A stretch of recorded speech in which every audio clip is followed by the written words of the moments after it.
High up on the list of things you should never do is buying a highly modified rotary powered vehicle sight unseen from more than 1,000 miles away. But around here, we're used to making poor car decisions. Go to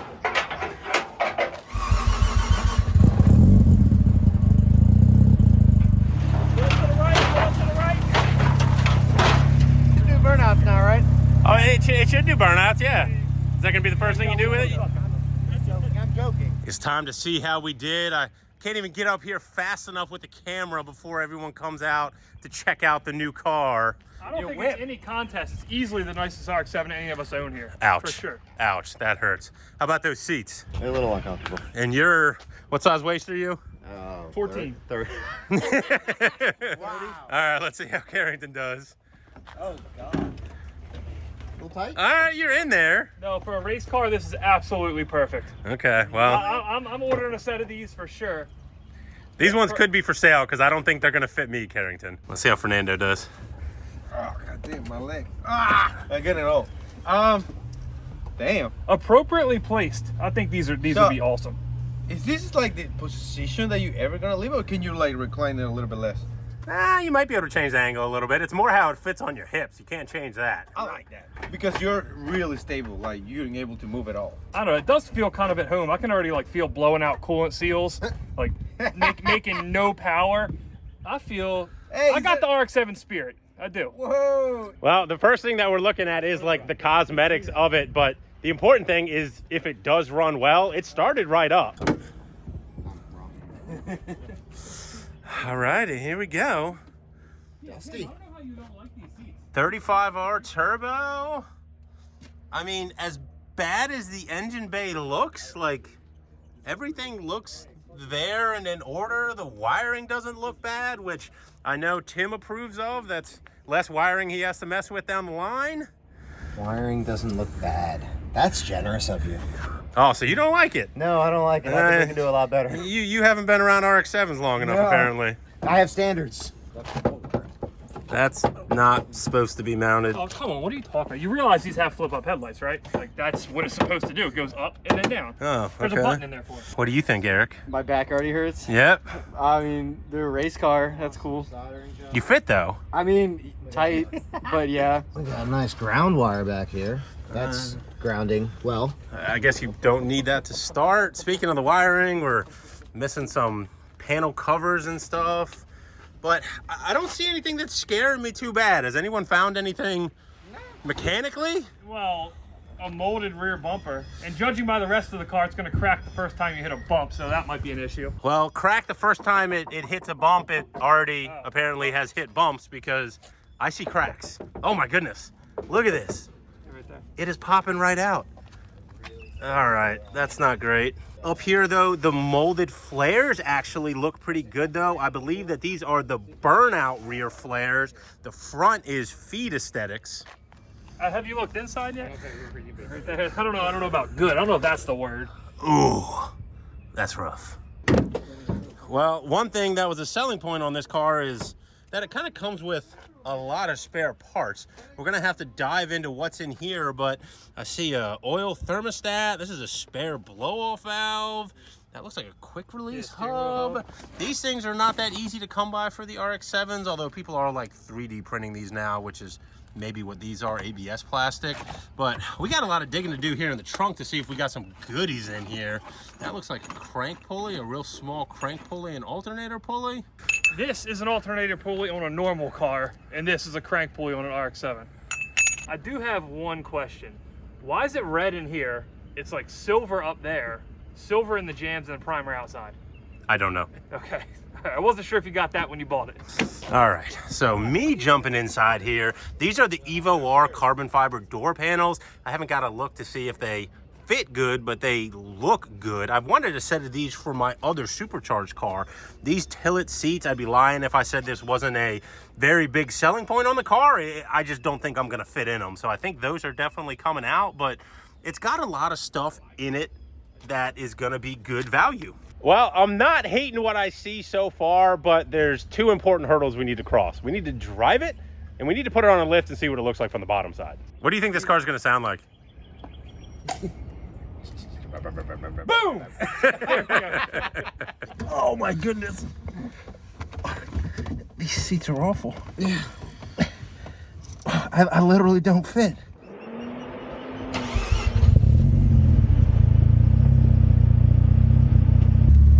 The harness is built for your people. The seats are built for my people. Oh, my people, huh? Yes. Okay, I see Yes, how your it is. people. All right, well, let's see what happens here. Can't see shit out of the mirrors on this thing. They are totally useless.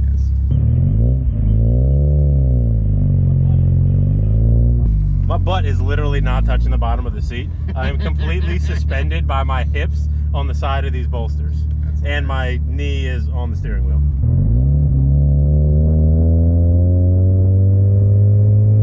Steering wheel's nowhere near straight.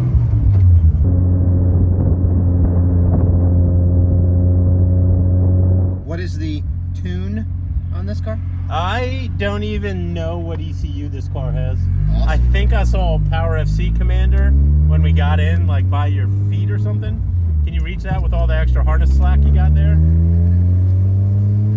No, that's coolant or something. We need that. Dang, did you hear that blow-off valve? Yeah. That is straight Fast and Furious. Oh. Oh, spin that around so they can see it. All right, so this is on an Apex I Power FC. This is like the tried and true for RX7s. It's kind of ancient at this point, though. There's definitely better options and ones that we'll be using. I feel like I should be catching Pokemon with this. The engine feels fine. The suspension feels not so much. It feels crappy.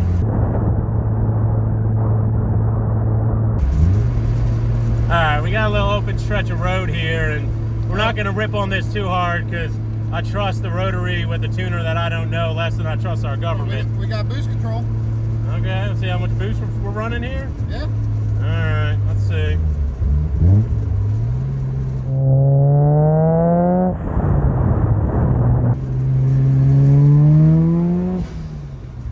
Okay.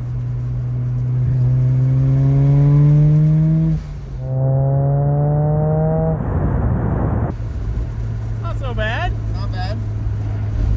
It's not in PSI though. I don't know how to read that.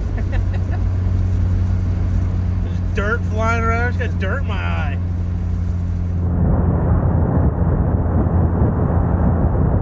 Doesn't drive that bad. No, it's not bad at all. Have you ever driven a turbo Rotary before? I have not. Alright, switcheroo time.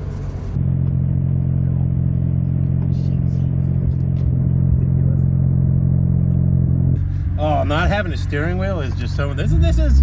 I don't fit in the seat, but it's still halfway enjoyable. I might just pay someone to drive me around.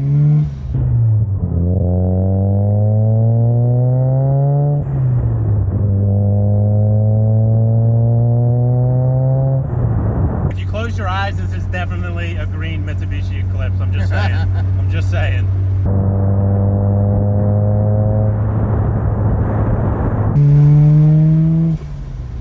Tim was born to own a Rotary. I like it. The alignment's really bad. It's so sketchy. It walks all over the road. It's steering with the back. I think the front end's going this way and the back end's going this way. Call that crab walking.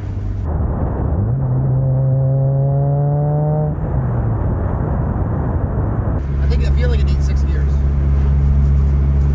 Is that like some foreshadowing you're trying to do there? I don't know. I just feel like it needs 6 gears. Well, it's not enough.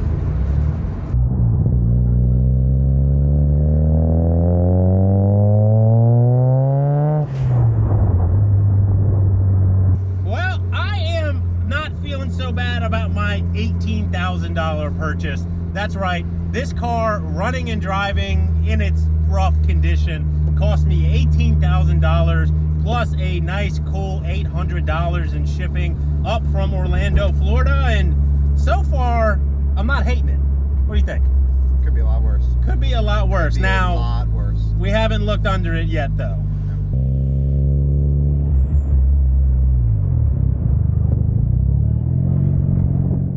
Well, this isn't a good sign right off the bat. We got a broken radiator, something leaking coolant.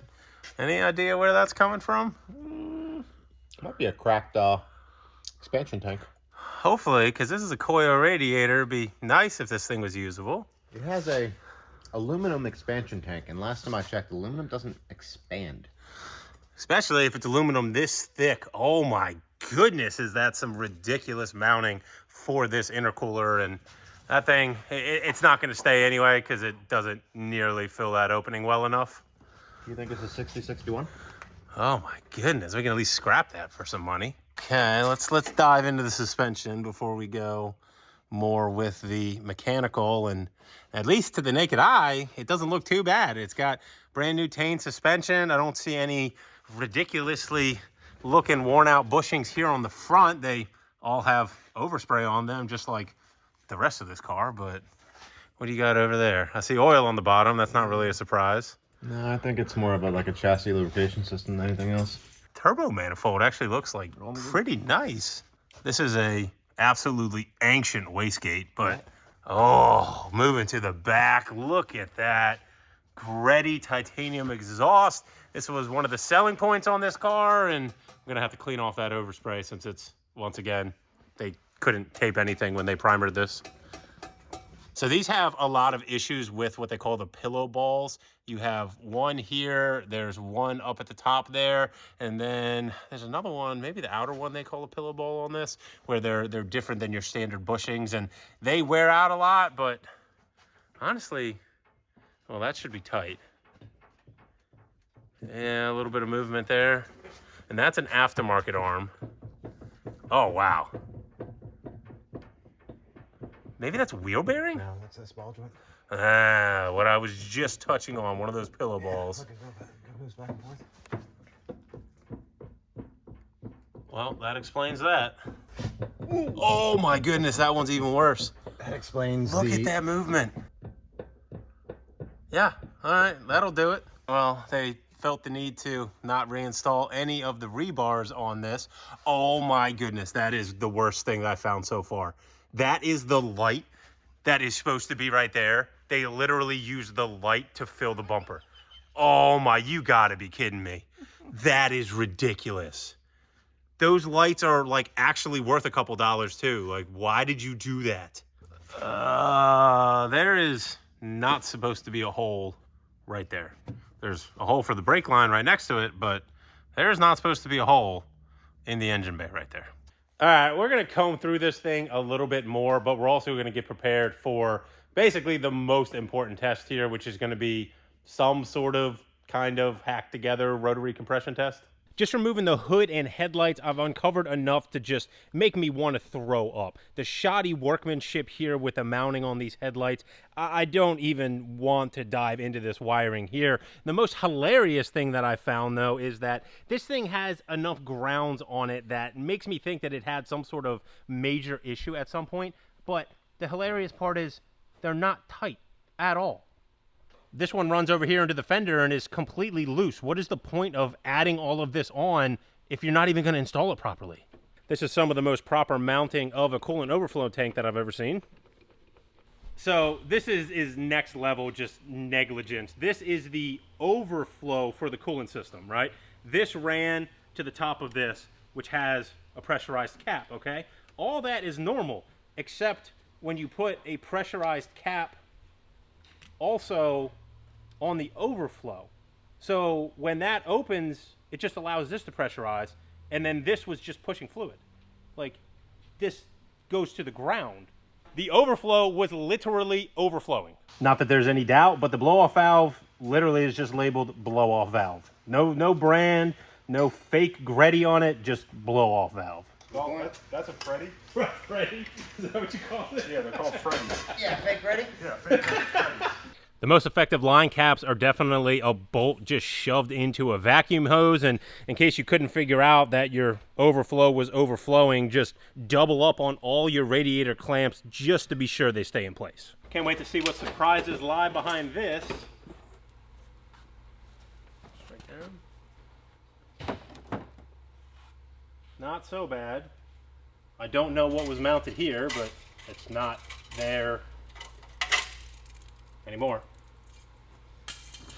Well, we uncovered an absolute mess of additional wiring. I don't know why there's so much for these headlights, but I suppose we'll find out in a little bit. I love the overspray on the oil coolers, and I'm not quite sure why they felt the need to hack up the front of these frame rails, though if my memory serves me, there might have been a factory radiator mount there that they needed to remove to clear the intercooler that was not nearly that big. The whole reason that I took that off was to get to what I thought was going to be a nut that was inside the frame rail, but I just realized that it just passes all the way through the frame rail and comes out the other side. Well, you definitely don't have to take all of this off just to do a compression test on one of these rotary engines, but obviously if you're paying attention, we're working towards something a little bit more. Despite everything that we found so far, this is the point where we decide if this buy is a complete flop or if it's just not so bad. I didn't go and buy an actual rotary compression tester because they're kind of expensive and I'm not really planning on messing with these things too often. So we're gonna do it kind of the budget way. The first thing that we did is went ahead and removed the trailing spark plug on the #1 rotor. The fuel pump is unplugged and now we can go ahead and crank it over, and what we're looking for is nice even pulses. It will sound very rhythmic. If it doesn't, that means that we have difference in compression on this front rotor on the 3 combustion phases on it. That sounds absolutely perfect. Nice rhythmic. You can tell that it has similar compression on all 3 faces. That doesn't necessarily mean that they're not all low, but that's what we wanted to hear for this stage of the test. Rotor number 2. All right, that one sounds pretty good too. And that's gonna be good enough for me. These carbon fiber Tillett seats that I definitely don't fit into are gonna be coming out of this car, and this is what was holding in the harness. Tim, you rode in this car. Does that make you feel safe? No. You can hold it. Who welded this? Did you weld this? No, I didn't weld that. The sure? only takeaway from this, look at the hardware, look at the bolt. Flip that bolt It's over. an ARP bolt. It's an ARP bolt. A stainless steel acorn nut on it. I don't know. Do you think that the carabiner there would hold? No. No. Me? Yeah. You? No. Oh, that was a fat joke. Did you hear that? Don't laugh, Carrington. That was a good one. Let's try that. No bearing material.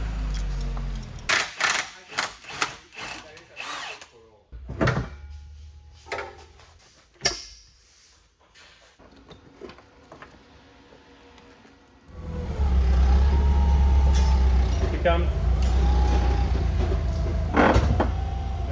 Go back a little more. A little more. Yep. Yeah, a little more. Yep, a little more. Up a little bit. Yep, up. All right, out. Yeah, keep coming up, you're clear. Now the next 30 seconds of the video for the Rotary fans is gonna be just a roller coaster of emotions, but stick with me, I promise it'll be worth it. You see this rotary engine? It's not going back into this chassis. This engine is going into this RX-7. This is a Honda K20 that I pulled from an RSX Type S a long time ago, and I've had it sitting around the shop just waiting for a project to put it into. Oh, and of course it's gonna get a turbo also. Now here's the redemption part for all of those Rotary fans that are on their way to the shop right now with flaming pitchforks. See, that Rotary engine is going into this car, and if you know what car this is, you should be very, very excited about seeing it running again. That's right, a third RX-7 project. If you haven't heard by now, I am hosting a Rx7 Shootout at Racemotive July 21st with $1,000 of my own money on the line. Details will be down in the description below, and if you think I'm a little bit crazy for starting 2 new projects with roughly a 3-month timeline when it took me 4 years to build the other one, you'd be right. That's why you hired the expert. Because we are working on such a short timeline on the K-Series car, Tim is already diving into the disassembly. First thing, we have the factory subframe out of the car. Our main issue with using this was going to be that this cross brace here at the back was going to be right in the way and an obstacle that we would have to work around. So instead, we opted to pick up a Ronin front subframe. This is their LS front subframe, the same one that I have on my supercharged car, except that I ordered this one as a builder's setup. It doesn't have the mount secured. You can see that those little notches line up, and if this was going to be used on an LS car, that's the exact setup that we would use. But instead, what we're going to do is take advantage of the fact that this is completely open on the backside because of the much more heavy-duty construction on it, and we're hopefully going to be able to mount this K-Series by simply just slotting this wherever we need it. The other side of this equation is the transmission. This is a T56 Magnum from our friend Joel over at Granis Racing, and we're going to be doing a little bit of R&D on this. He sent me 2 already fabricated transmission mounts and then the one if we have to build it ourselves. But what we're hoping is that we can use either the 2J mount for the FD or the actual rotary conversion to the T56 Magnum mount, and that will locate the transmission in exactly the same spot as an existing kit. And if we can do that and locate our engine based off of the transmission, it will solve a lot of problems. We will have a off-the-shelf drive shaft that will be available to us, and it will make this swap that much more easy just because there's not a mount kit for the engine out there.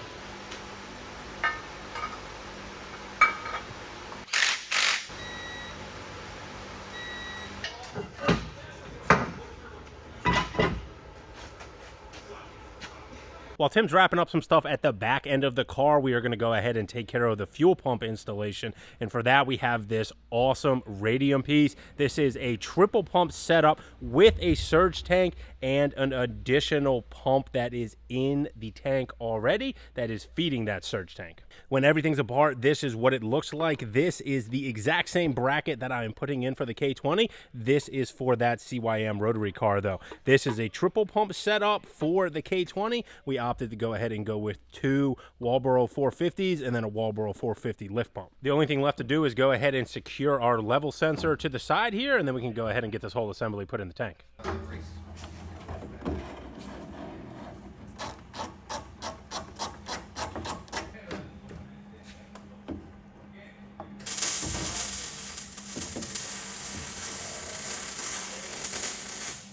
Up we go.